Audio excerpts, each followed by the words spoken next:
بسم اللہ الرحمن الرحیم۔ لیسن نمبر 25، نون ساکن اور تنوین کے قواعد۔ نون ساکن جزم والی علامت کو کہتے ہیں اور تنوین دو زبر دو زیر دو پیش کو کہتے ہیں۔ آج ہم پڑھیں گے جب نون ساکن اور تنوین کے بعد حروف تہجی میں سے کس حرف کو کس طرح پڑھنا ہے سوائے الف کے۔ نون ساکن اور تنوین کے 4 قواعد ہیں: اظہار، ادغام، اقلاب، اخفا۔ نون ساکن کے اوپر اگر جزم آ جائے تو وہ نون ساکن کہلاتا ہے۔ تنوین کسے کہتے ہیں؟ دو زبر دو زیر دو پیش کو تنوین کہتے ہیں۔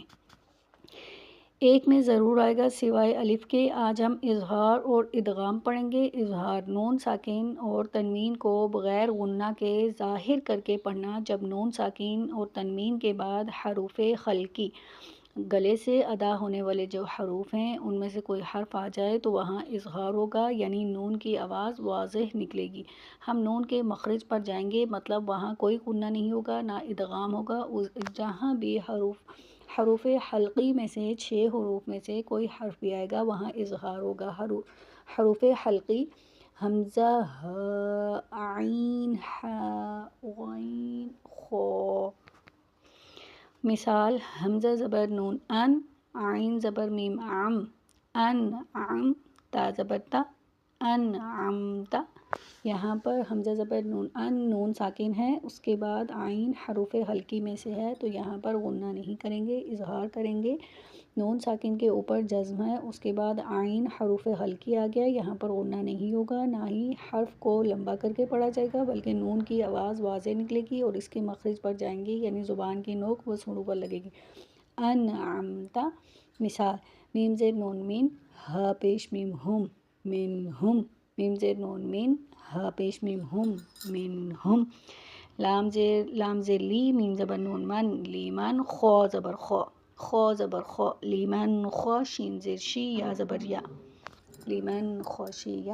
میم زیر نون مین، غین، الف زبر غا، من غا، با زبر با، من غاب، منہم، لیمن خاشیہ، من غاب۔ تنوین پر اظہار کی مثال: عین زبر عا، لام زیر لی، علی، میم دو زبر من، علیمن، حکیمن، علیمن، حکیمن، سمیع علیم، سواء علیہم۔ یہاں حروف پر تنوین دو زبر دو زیر دو پیش کے بعد حروف حلقی میں سے حرف آ رہا ہے تو یہاں غنہ نہیں ہوگا بلکہ اظہار ہوگا، یعنی تنوین والے حروف بغیر غنہ کے پڑھیں گے۔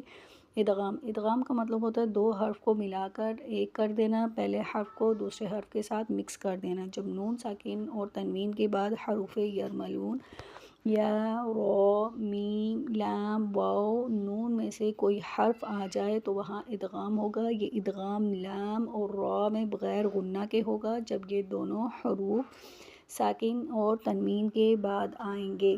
ادغام کیا ہے؟ حروف یرملون میں سے کوئی حرف آ جائے وہاں ادغام ہوگا۔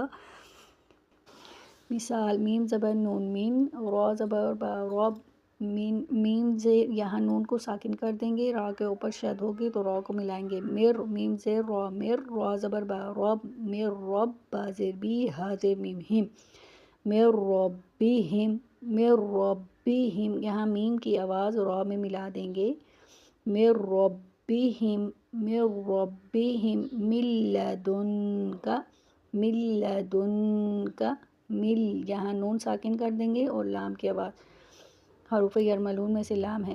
اسی طرح من یقول، من یقول، من یقول، من نبش، من نبش، من ماء، من ماء۔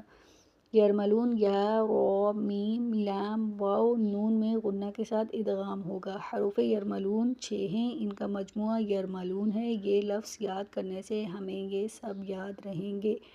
غنہ کے ساتھ یہاں ادغام بھی ہوگا۔